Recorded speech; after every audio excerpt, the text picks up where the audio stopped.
Hello friends, வணக்கம் and welcome to my favourite recipes Tamil. இன்னைக்கு ஒரு சூப்பரான ஊறுகாய் ரெசிபி பார்க்கலாம். தக்காளி ஊறுகாய் எப்படி செய்யுதுன்னு பார்க்கலாம். இந்த தக்காளி ஊறுகாவை நீங்கள் செஞ்சு வச்சுக்கிட்டிங்கன்னா ஒரு 6 மாதம் வரைக்கும் கெட்டு போகாமல் இருக்கும். இது நீங்கள் இட்லி, தோசை, சுட சுட சாப்பாட்டோட எப்போ வேணாலும் போட்டு சாப்பிடலாம். சைட் டிஷ் தெரியாத அன்னைக்கு ஊறுகாய் வச்சு சாப்பிடலாம். ஸோ வாங்க எப்படி செய்ய பார்க்கலாம். ஸோ நான் இன்னைக்கு 1 கிலோ தக்காளி எடுத்திருக்கேன். ஸோ தக்காளியை நல்லா தண்ணி ஊற்றி வாஷ் பண்ணிடலாம். இது நம்ம வீட்டில் காய்ச்ச தக்காளினால அந்த காம்புகள்லாம் இருக்குது. ஸோ நம்ம அதை எடுத்துடலாம். ஸோ 1 கிலோ தக்காளி எடுத்திருக்கேன் இன்னைக்கு. இதை நல்லா வாஷ் பண்ணிட்டு இது மாதிரி கட் பண்ணி எடுத்துக்கோங்க. நம்ம வச்சிருக்க எல்லா தக்காளியும் நம்ம அந்த மாதிரி கட் பண்ணி எடுத்துட்டு இதை நம்ம வேக வைக்க போகிறோம். நம்ம ஈஸியாக செய்யறதுக்காக இன்னைக்கு குக்கரில் செய்யலாம். ஸோ குக்கரில் எல்லா தக்காளியும் சேர்த்துக்கோங்க.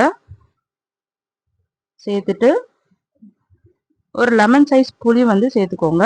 நீங்க புளி கரைச்சும் ஊற்றலாம், இல்லைன்னா இந்த மாதிரி அதோட புளியில இருக்க அந்த நாரெல்லாம் எடுத்துட்டு கிளீன் பண்ணிட்டு இந்த மாதிரி சேர்த்துக்கோங்க. தண்ணிலாம் விடக்கூடாது. இது அப்படியே மூடி போட்டுட்டு ஒரு 3 விசில் வச்சு எடுத்துக்கோங்க.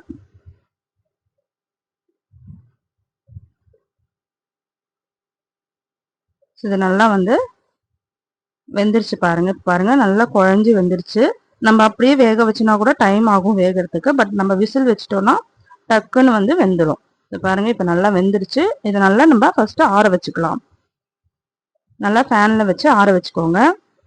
இது நல்லா ஆறின அப்புறமா நம்ம மிக்ஸி ஜார்ல போட்டு நல்லா மைய அரைச்சு கொண்டு வந்துடலாம்.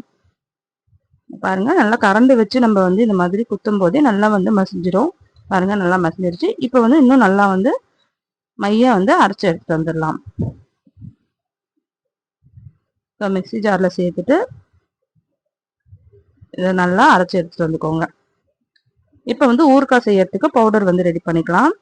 1 கிலோ தக்காளி சேர்த்துருக்கிறதுனால நம்ம 1 டேபிள் ஸ்பூன் கடுகு சேர்த்துக்கலாம். 1 டேபிள் ஸ்பூன் வெந்தயம் சேர்த்துக்கலாம்.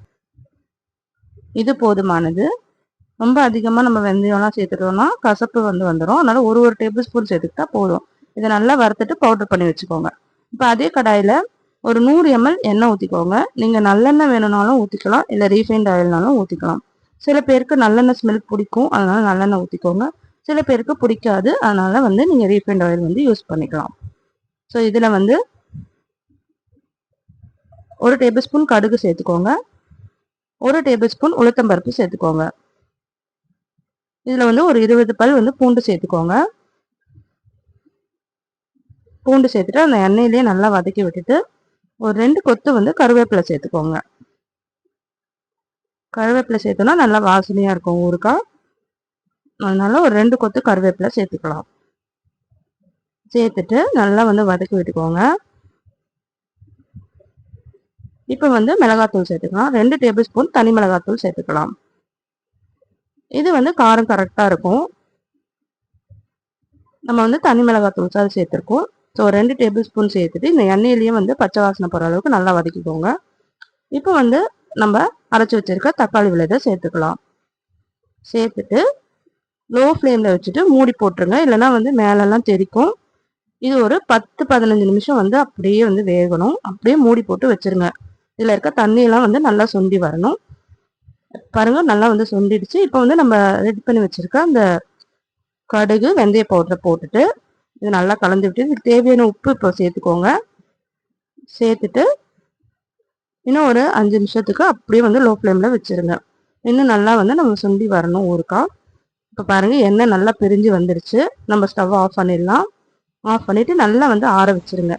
நல்லா ஆற வச்சுட்டு ஒரு கண்ணாடி ஜார்லேயோ இல்லைன்னா பீங்கான் பாத்திரத்துலேயோ போட்டு வச்சுக்கோங்க. ஸோ அவ்வளோதாங்க, ரொம்ப டேஸ்டான ஊறுகாய் ரெடி ஆயிடுச்சு. நீங்களும் ட்ரை பண்ணி பாருங்கள். ட்ரை பண்ணிட்டு எப்படி இருந்ததுன்னு கமெண்ட் பண்ணுங்கள். இந்த வீடியோ பிடிச்சதுன்னா நம்ம சேனலை சப்ஸ்கிரைப்